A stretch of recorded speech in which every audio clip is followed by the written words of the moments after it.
Well, hello to my Sunday school friends. It is good to see you.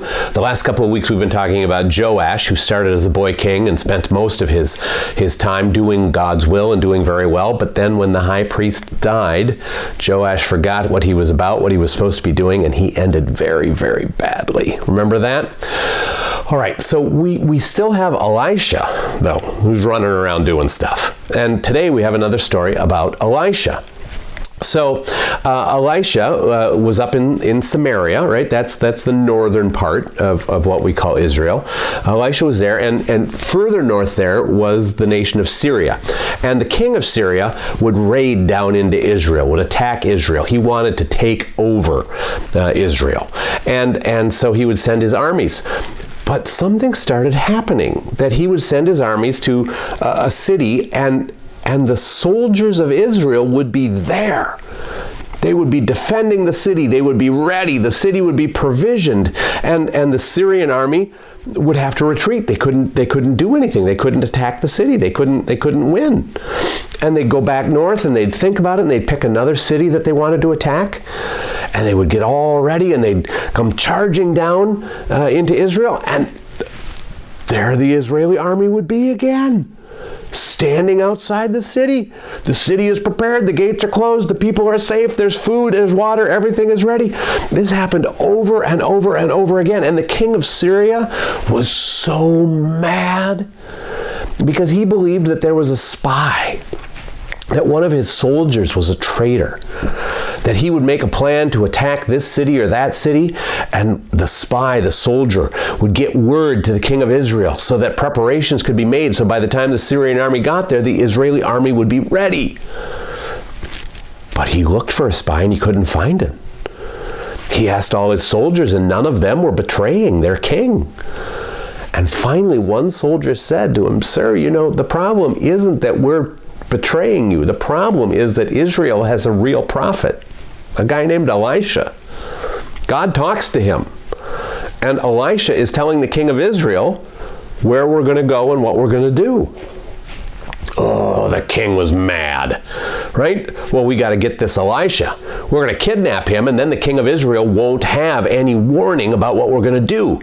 Does anyone know where Elisha is? And one of the soldiers said, well, yeah, usually he's in a town called Dothan. D-O-T-H-A-N. I'm not exactly sure how it was said. Let's say Dothan. Right? Usually he hangs out in Dothan. So the king of Syria said, "Great, go get me Elisha." And the Syrian army set out with the soldiers and the chariots and the horse and the weapons, and they went down to Dothan, and they surrounded the city. Now Elisha's servant saw all these warriors, and he panicked. And he said to his master, "Master, we're in real trouble. Look at all these soldiers and chariots and horses and weapons. They're going to kill us." And Elisha said, No. Don't worry. We have more defending us than they have." And the servant thought Elisha was crazy. All he could see were these enemy soldiers, these Syrian soldiers. And Elisha prayed that God would open the eyes of the servant. And God opened his eyes, and he saw behind and around the Syrian army the angels of God, chariots of fire, angels of fire. Right? Now, they didn't attack the Syrians. Right?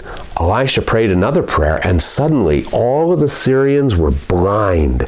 They couldn't see anything, and they were so afraid. And Elisha walked out of the city, and he said to them, Hey guys, what are you looking for?" And it took a long time to calm them down because they were so afraid, but they told him that they were looking for Elisha, and he said, "Oh, come with me." And he took them by the hand, all of these soldiers, and they held hands with one another, and they walked and they stumbled, and Elisha led them right into the capital city of Samaria, led them right in. And then, when they were all inside the capital city and surrounded by the army of Israel, they're away from their horses and their chariots and their weapons. They're blind. They're terrified, right? Elisha prayed again, and God opened the eyes of these soldiers, and they looked around, and they were in trouble. They're surrounded by the army of Israel. There's high walls all around them. They don't have their horses. They don't have their weapons. They panicked. The king of Israel said to Elisha, should I kill them now? And Elisha said, no, you shouldn't kill them now. They're hungry. Feed them. And the king said, okay. So the king ordered food to be prepared, and he fed all these Syrian soldiers, gave them a really good meal, full bellies, and then he said to Elisha, what should I do now? And Elisha said, let them go home. They didn't hurt anybody. They didn't do anything. So the king told the soldiers to open the gates, and the Syrians went and they got their horses and their chariots and their weapons, and they waved goodbye and they went home. And they didn't bother Israel anymore. I don't know if the king stopped sending his soldiers or if the soldiers just said, no, they could have killed us, and instead they fed us and sent us home. We're not going to attack them anymore. But God didn't only protect Elisha. He protected the whole community, the whole country, all of the people. Isn't that a cool story? All right, I'll see you again next week. Hear more about Elisha, I'm sure. Bye.